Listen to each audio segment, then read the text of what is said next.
حضور صلی اللہ علیہ وسلم سے ہو تو اس سے مراد قرآن پاک ہوتی ہے۔ یہ آیت اس طرح ہے، وَمَا كُنْتَ تَتْلُو مِنْ قَبْلِهِ مِنْ كِتَابٍ وَلَا تَخُطُّهُ بِيَمِينِكَ إِذًا لَارْتَابَ الْمُبْطِلُونَ بَلْ هُوَ آيَاتٌ بَيِّنَاتٌ فِي صُدُورِ الَّذِينَ أُوتُوا الْعِلْمَ وَمَا يَجْحَدُ بِآيَاتِنَا إِلَّا الظَّالِمُونَ۔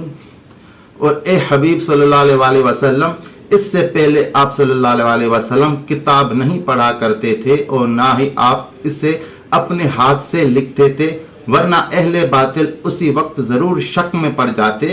بلکہ یہ جو قرآن پاک ہے یہ اس کی واضح آیات ہیں ان لوگوں کے سینوں میں جنہیں علم دیا گیا ہے اور ہماری آیات کا انکار نہیں کرتے مگر جو ظالم ہیں۔ یہاں کتاب سے مراد قرآن پاک ہے کیونکہ یہاں حضور صلی اللہ علیہ وسلم کا تذکرہ ہو رہا ہے، اور خود دوسری آیت میں ہے یہ تو واضح آیات ہیں ان لوگوں کے سینے میں جنہیں علم دیا گیا۔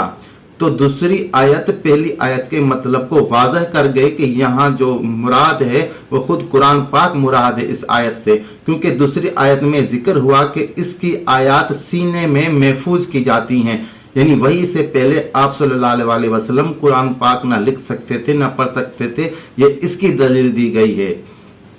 اسی لیے قرآن پاک میں ہے اقرا، یعنی پڑھیں اپنے رب کے نام سے، اور یہ ہے کہ اقرا پڑھیں اور آپ کا رب سب سے بڑھ کر کرم والا ہے جس نے آپ صلی اللہ علیہ وسلم کو قلم سے سکھایا، اور ظاہر ہے پڑھا کتاب سے جاتا ہے، اقرا کتاب سے کیا جاتا ہے، بغیر کتاب کے تو سنایا جاتا ہے۔ اور یہ کہ انسان یعنی حضور صلی اللہ علیہ وسلم کو سکھایا جو وہ نہیں جانتے تھے، یعنی حضور صلی اللہ علیہ وسلم کو پڑھانے اور لکھانے والا خود اللہ پاک ہے۔ اس کے علاوہ الرحمن علم القرآن، یعنی رحمان جس نے قرآن کا علم دیا، خلق الانسان اور انسان کو تخلیق کیا، یعنی اللہ نے قرآن کی تعلیم خود عطا کی اور اس کے بعد انسان کی تخلیق کا ذکر ہوا۔ اب اس سلسلے میں یہ بھی ذکر کرتے ہیں کیا عرب امی یعنی کیا وہ ان پڑھ تھے؟ اب اس میں آپ یہ سوچیں کہ قرآن پاک فصیح و بلیغ عربی میں نازل ہوا اور اسی کو قرآن پاک کا معجزہ کہا گیا۔ اگر عرب امی یعنی ان پڑھ تھے تو ان کو کیسے پتا چلا کہ یہ قرآن پاک فصیح و بلیغ عربی میں ہے اور یہ کسی انسان کا کلام نہیں ہو سکتا؟ ہر نبی کو معجزات اس دور کے حساب سے دیے گئے۔ عرب تو خود کو عرب کہتے ہی اس لیے تھے کہ ان کو اپنی زبان پر فخر تھا، اور غیر عرب کو وہ اجمی یعنی گونگا کہتے تھے۔ وہاں پر بڑے بڑے شاعر اور قصہ گو تھے،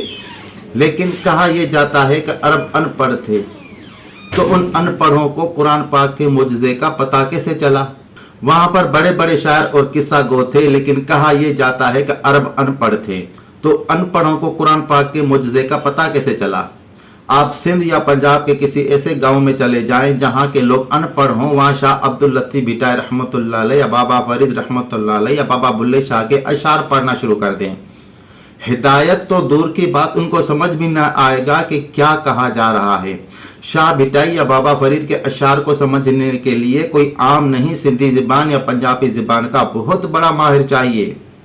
قرآن پاک کا اتنی اعلیٰ اور بہترین عربی میں ہونا اس بات کا ثبوت ہے کہ جس قوم سے مخاطب کیا جا رہا ہے وہ بھی اپنی زبان میں اتنی ہی مہارت رکھتی ہے۔ آپ چاہیں تو اس دلیل کو نظر انداز کر سکتے ہیں۔ اب سورہ بقرہ کی یہ آیت ملاحظہ فرمائے جو امی لفظ کے ان پڑھ معنی کی خود تردید کر رہی ہے۔ وَمِنْهُمْ أُمِّيُّونَ لَا يَعْلَمُونَ الْكِتَابَ إِلَّا أَمَانِيَّ وَإِنْهُمْ إِلَّا يَظُنُّونَ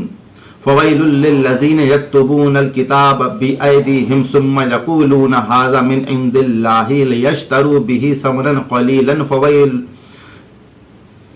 قَلِيلًا فَوَيْلٌ لَّهُم مِّمَّا كَتَبَتْ أَيْدِيهِمْ وَوَيْلٌ لَّهُم مِّمَّا يَكْسِبُونَ۔ اور بعض ان میں سے امی یا ان پڑھ ہیں جو کتاب نہیں جانتے، یا امی کی معنی